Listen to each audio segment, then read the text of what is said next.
Am I the a-hole for not wanting to contact my adoptive mom on Mother's Day? My adoptive parents adopted me as a teenager. When my mom first met me, she was super nice and went out of her way to do things for me. Leading up to the adoption, she pressured me quite a bit to accept it, that there was no way I was going back to my biological mother, which the judge herself confirmed by stating that in court.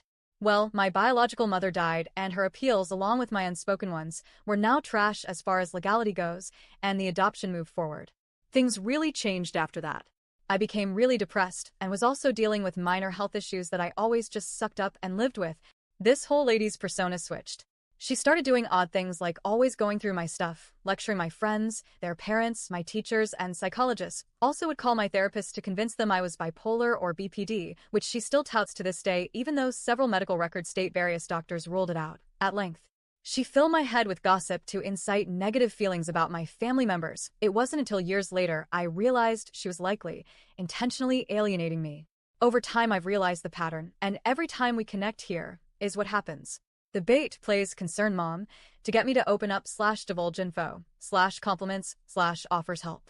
The switch uses a weak point / vulnerability and chastises me in some way over it.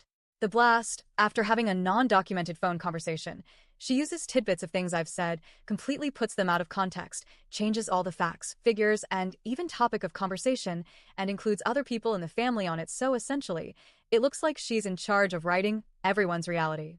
She's been doing this for almost 25 years, and my health is not in a good place right now. 8 hours after speaking to her and her pulling step 2 minutes after a pleasant conversation, I went to the ER by ambulance for heart attack symptoms, no worries, ruled out. And then the next day or so, she sent the triangulating email.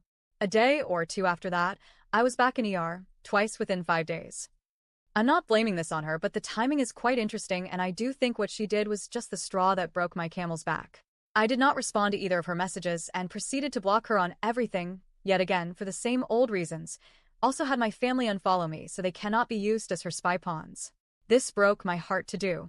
I've tried everything I can think of, but mom says she is perfect and doesn't need to change, so there's not ever going to be progress.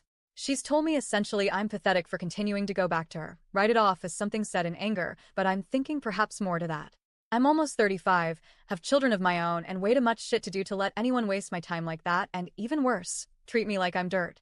What kind of example is that for my kids? Like, how much leeway should a mother have for psychological warfare?